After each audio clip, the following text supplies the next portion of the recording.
A to Z objective online class में आप सभी लोग का स्वागत है। तो चलते हैं हिंदी का फर्स्ट लेसन श्रम विभाजन और जाति प्रथा का ऑब्जेक्टिव शुरू करते हैं। क्वेश्चन नंबर फर्स्ट की ओर चलते हैं। श्रम विभाजन और जाति प्रथा क्या है? तो इसका राइट आंसर हो जाएगा या एक निबंध है। क्वेश्चन नंबर सेकेंड पे चलते हैं। श्रम विभाजन और जाति प्रथा के लेखक कौन है? तो इसका राइट आंसर हो जाएगा भीमराव अंबेडकर जी। क्वेश्चन नंबर 3 पे चलते हैं। भीमराव अंबेडकर जी का जन्म कब हुआ? तो इसका राइट आंसर हो जाएगा 14 अप्रैल 1891 ईस्वी में।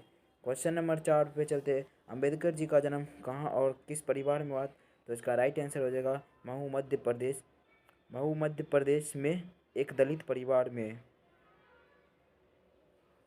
क्वेश्चन नंबर 5 पे चलते हैं। मानव मुक्ता की पुरोधा किसे कहा गया है? तो इसका राइट आंसर हो जाएगा भीमराव अंबेडकर को कहा गया। क्वेश्चन नंबर 6 पे चलते हैं। भारतीय संविधान का निर्माता किसे कहा गया? तो इसका राइट आंसर हो जाएगा भीमराव अंबेडकर को कहा गया। क्वेश्चन नंबर 7 पे चलते हैं। भीमराव अंबेडकर ने PhD की उपाधि कब धारण की? तो इसका राइट आंसर हो जाएगा 1916 ईस्वी। क्वेश्चन नंबर 8 पे चलते हैं। डॉक्टर अंबेडकर के माता जी का क्या नाम था? इसका राइट आंसर हो जाएगा भीमाबाई। क्वेश्चन नंबर 9 पे चलते हैं। डॉक्टर अंबेडकर के पिताजी का क्या नाम था? तो इसका राइट आंसर हो जाएगा रामजी सकपाल। क्वेश्चन नंबर 10 पे चलते हैं। मूक नायक क्या है? तो इसका राइट आंसर हो जाएगा यह एक पत्रिका है। क्वेश्चन नंबर 11 पे चलते हैं। आधुनिक मानव किसे कहा गया? तो इसका राइट आंसर हो जाएगा भीमराव अंबेडकर को कहा गया। क्वेश्चन नंबर 12 पर चलते हैं। संचारित का शब्दार्थ है? तो इसका राइट आंसर हो जाएगा प्रवाहित। क्वेश्चन नंबर 13 पर चलते हैं। डॉक्टर अंबेडकर ने किस पत्रिका का संपादन किया? तो इसका राइट आंसर हो जाएगा बहिष्कृत भारत। क्वेश्चन नंबर 14 पर चलते हैं। जाति प्रथा किस प्रकार का श्रम विभाजन है? तो इसका राइट आंसर हो जाएगा अस्वाभाविक विभाजन है।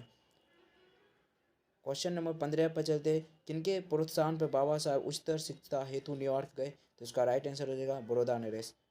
क्वेश्चन नंबर 16 पर चलते हैं। विडम्बना का क्या अर्थ होता है? तो इसका राइट आंसर हो जाएगा उपहास। क्वेश्चन नंबर 17 पर चलते हैं। श्रम विभाजन और जाति प्रथा शीर्षक किनके द्वारा हिंदी में रूपांतरित किया गया? तो इसका राइट आंसर हो जाएगा ललई सिंह यादव। क्वेश्चन नंबर 18 पे चलते हैं। लोहार का वार्षिक सम्मेलन कब हुआ? तो इसका राइट आंसर हो जाएगा 1936 ईस्वी में। क्वेश्चन नंबर 19 पे चलते हैं। भीमराव अंबेडकर के चिंतन और रचना तक के मुख्यतः कितने प्रेरक व्यक्ति रहे? तो इसका राइट आंसर हो जाएगा 3। क्वेश्चन नंबर 20 पे चलते हैं। भीमराव अंबेडकर के प्रेरकों के क्या क्या नाम थे? तो इसका राइट आंसर हो जाएगा बुद्ध, कबीर और ज्योतिबा फुले। क्वेश्चन नंबर 21 पर चलते हैं। लेखक को इस युग में कहाँ विडम्बना दिखाई दिया है? तो इसका राइट आंसर हो जाएगा जातिवाद में। क्वेश्चन 22 पे चलते हैं। अंबेडकर के भाषण एनिहिलेशन ऑफ कास्ट को हिंदी में किसने रूपांतरित किया? तो इसका राइट आंसर हो जाएगा ललई सिंह यादव। क्वेश्चन नंबर 23 पे चलते। सच्चे लोकतंत्र का पर्याप्त क्या है? तो इसका राइट आंसर है भाईचारा। क्वेश्चन नंबर 24 पे चलते हैं। पालक का क्या अर्थ होता है? तो इसका राइट आंसर हो जाएगा पालने वाला। क्वेश्चन नंबर 25 पे चलते हैं। कौन सी व्यवस्था मनुष्य के प्रशिक्षण अथवा उसकी निजी क्षमता का विचार किए बिना ही उसका पेशा निर्धारित कर देती है? तो जाति व्यवस्था। क्वेश्चन नंबर 26 पे चलते हैं। लेखक बेरोजगारी का प्रमुख और प्रत्यक्ष कारण किसे मानते हैं? तो इसका राइट आंसर हो जाएगा जाति प्रथा को। क्वेश्चन नंबर 27 पे चलते हैं। जाति प्रथा भारत में क्यों एक प्रमुख कारण बनी हुई? तो इसका राइट आंसर हो जाएगा बेरोजगारी। क्वेश्चन नंबर 28 पे चलते हैं। भीमराव अंबेडकर ने किनकी रचना की? तो इसका राइट आंसर हो जाएगा जाति प्रथा और श्रम विभाजन। क्वेश्चन नंबर 29 पे चलते हैं। स्वेच्छा का क्या अर्थ होता है? स्वेच्छा का क्या अर्थ होता है? तो इसका राइट आंसर हो जाएगा अपनी इच्छा। क्वेश्चन नंबर 30 पे चलते हैं। डॉक्टर अंबेडकर का वर्ल्ड हिंदी में कितने खंडों में प्रकाशित हो चुका है? तो इसका राइट आंसर हो जाएगा 21 खंडों में। लेखक की दृष्टि में आदर्श समाज कैसा होना चाहिए? तो इसका राइट आंसर हो जाएगा जिसमें स्वतंत्रता हो, समानता हो और भयभीत्व का भाव हो। क्वेश्चन नंबर 32 पे चलते। पूर्व निर्धारित का क्या अर्थ होता है? तो इसका राइट आंसर होगा पहले से तय कर देना। क्वेश्चन नंबर 23 पे चलते। आर्थिक पहलू से भी जाति प्रथा डैश है? तो इसका राइट आंसर हो जाएगा हानिकारक है। क्वेश्चन नंबर 34 पे चलते हैं। लेखक आज के उद्योगों में गरीबी और उत्पीड़न से भी बड़ी समस्या किसे मानते हैं? तो इसका राइट आंसर हो जाएगा निर्धारित कार्य को रुचि के साथ विश्वासवाद करना। क्वेश्चन नंबर 35 पे चलते हैं। पोषक का शाब्दिक अर्थ क्या होता है? तो इसका राइट आंसर हो जाएगा समर्थक।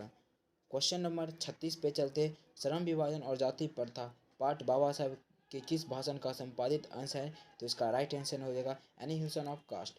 जातिवाद के पोषकों द्वारा श्रम विभाजन किसका दूसरा रूप माना जाता है? तो इसका राइट आंसर हो जाएगा जाति प्रथा। क्वेश्चन नंबर 38 पे चलते हैं। जाति प्रथा मनुष्य के पेशे को किस प्रकार प्रभावित करती है? तो इसका राइट आंसर हो जाएगा या मनुष्य को एक जीवन भर एक पेशे में बांध देती है। क्वेश्चन नंबर 39 पर चलते हैं। बुद्ध एंड हिज धम्मा के लेखक कौन है? तो इसका राइट आंसर हो जाएगा भीमराव अम्बेडकर जी। क्वेश्चन नंबर 40 पे चलते हैं। उत्पीड़न उत्पीड़न का क्या अर्थ होता है? तो इसका राइट आंसर होगा बहुत गहरी से पीड़ा पहुंचाने वाला। 41 पे चलते हैं।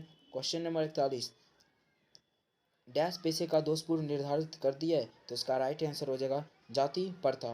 क्वेश्चन नंबर 42 पर चलते हैं। डॉक्टर भीमराव अम्बेडकर के अनुसार जाति प्रथा श्रम विभाजन के साथ साथ और किसका विभाजन का रूप लिए हुए है? तो कुशल व्यक्तियों का विभाजन।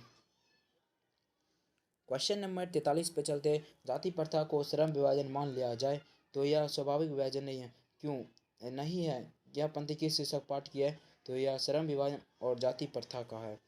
44 क्वेश्चन नंबर 44 पे चलते हैं। भारत की जाति प्रथा की विशेषता क्या है? तो इसका राइट आंसर हो जाएगा यह श्रमिकों का अस्वाभाविक विभाजन है। क्वेश्चन नंबर 45 पे चलते हैं। Buddhism and communism Buddhism and communism के लेखक कौन है? तो इसका राइट आंसर हो जाएगा भीमराव अम्बेडकर जी। क्वेश्चन नंबर 46 पे चलते हैं। जातिपंथी त्वरक भाषण लोहार में कब हुआ? तो इसका राइट आंसर हो जाएगा 1936 ईस्वी में। क्वेश्चन नंबर 47 पे चलते हैं। प्राथमिक शिक्षा प्राप्त करने के बाद अम्बेडकर उच्चतर शिक्षा प्राप्त करने के लिए कहाँ गए? तो इसका राइट आंसर हो जाएगा न्यूयॉर्क। क्वेश्चन नंबर 48 पे चलते हैं। तो भारतीय संविधान के निर्माण में महत्वपूर्ण भूमिका किसकी है? तो इसका राइट आंसर हो जाएगा भीमराव अम्बेडकर का। क्वेश्चन नंबर 49 पे चलते हैं। भातृत्व का क्या अर्थ होता है? तो इसका राइट आंसर हो जाएगा भाईचारा या बंधुत्व। क्वेश्चन नंबर 50 पे चलते हैं। आदर्श समाज स्वतंत्रता समानता मातृत्व पर आधारित होगा, किसने कहा? तो इसका राइट आंसर हो जाएगा भीमराव अम्बेडकर जी ने कहा था। क्वेश्चन नंबर 51 पे चलते हैं। अम्बेडकर की दृष्टि में भाईचारे का वास्तविक रूप कैसा होता है? तो इसका राइट आंसर हो जाएगा दूध और पानी के मिश्रण की तरह। क्वेश्चन नंबर 52 पे चलते हैं। हु आर शद्रन किनकी रचना है? सुद्रुज किनकी रचना है? तो इसका राइट आंसर हो जाएगा भीमराव अम्बेडकर। वांछित का क्या अर्थ होता है? इसका राइट आंसर होगा चाहा हुआ। क्वेश्चन नंबर 54 पे चलते हैं। भीमराव अम्बेडकर जी की मृत्यु कब हुई थी? तो इसका राइट आंसर हो जाएगा दिसंबर 1956 ईस्वी दिल्ली में। क्वेश्चन नंबर 55 पे चलते हैं। भीमराव अम्बेडकर जी की मृत्यु कहाँ हुई? तो इसका राइट आंसर हो जाएगा दिल्ली में। क्वेश्चन नंबर 56 पे चलते हैं। जाति प्रथा के अनुसार श्रम विभाजन का आधार क्या है? तो इसका राइट आंसर हो जाएगा पेशकृत पेशा। क्वेश्चन नंबर 57 पे चलते हैं। डॉक्टर अम्बेडकर की रचनात्मक के प्रेरक व्यक्ति थे? तो इसका राइट आंसर हो जाएगा ज्योतिबा फुले। क्वेश्चन नंबर 58 पे चलते हैं। तो इस 58 पे चलते भीमराव अम्बेडकर की रचना है the rise and fall of the Hindu woman. Question number 59 पे चलते हैं। इस जाति प्रथा स्वाभाविक विभाजन नहीं है, क्योंकि इसका राइट आंसर हो जाएगा क्योंकि यह मनुष्य की रुचि पर आधारित नहीं है। क्वेश्चन नंबर 60 पर चलते हैं। लेखक की दृष्टि में विडम्बना की क्या बात है? तो इसका राइट आंसर हो जाएगा जातिवाद के पोषकों की कमी नहीं है। क्वेश्चन नंबर 61 पर चलते हैं। The caste in India their mechanism किनकी रचना है? तो इसका राइट आंसर हो जाएगा भीमराव अम्बेडकर की। क्वेश्चन नंबर 62 पे चलते हैं। आधुनिक सभ्य समाज में कार्य कुशलता के लिए किसे आवश्यक माना गया? तो इसका राइट आंसर हो जाएगा श्रम विभाजन। क्वेश्चन नंबर 63 पे चलते हैं। बाबा साहेब भीमराव अम्बेडकर का व्याख्यात भाषण इनमें से कौन सा है? इसका राइट आंसर हो जाएगा annihilation of caste. Question number 64 पे चलते हैं। प्रक्रिया का सही अर्थ है? तो इसका राइट आंसर हो जाएगा किसी काम को होने का ढंग या रीति। क्वेश्चन नंबर 65 पे चलते। अंबेडकर का जन्म किस परिवार में हुआ था? तो इसका राइट आंसर होगा दलित परिवार में। क्वेश्चन नंबर 66 पर चलते। जाति प्रथा भारत में बेरोजगारी का डैश कारण बनी है? तो इसका राइट आंसर हो जाएगा प्रमुख और प्रत्यक्ष कारण बनी हुई है। सभ्य समाज की आवश्यकता क्या है? तो इसका राइट आंसर हो जाएगा श्रम विभाजन। क्वेश्चन नंबर 68 पे चलते। एनिहिलेशन ऑफ कास्ट किनकी रचना है? तो इसका राइट आंसर हो जाएगा भीमराव अम्बेडकर। क्वेश्चन नंबर 69 पे चलते हैं। और अकस्मात का अर्थ क्या होता है? तो इसका राइट आंसर हो जाएगा अचानक। क्वेश्चन नंबर 70 पे चलते हैं। आधुनिक सभ्य समाज श्रम विभाजन को आवश्यक क्यों मानते हैं? तो इसका राइट आंसर हो जाएगा कार्य कुशलता के लिए। क्वेश्चन नंबर 71 पर चलते। श्रम विभाजन जाति प्रथा किस भाषण से लिया गया? तो इसका राइट आंसर हो जाएगा annihilation of caste. Question number 72 पर चलते। किस धर्म में जाति प्रथा को व्यक्ति को चुनने का अधिकार नहीं है? तो इसका राइट आंसर हो जाएगा हिंदू धर्म में। क्वेश्चन नंबर 73 पे चलते, जाति प्रथा श्रम विभाजन किस पर निर्भर करती है? तो इसका राइट आंसर हो जाएगा सुरक्षा पर।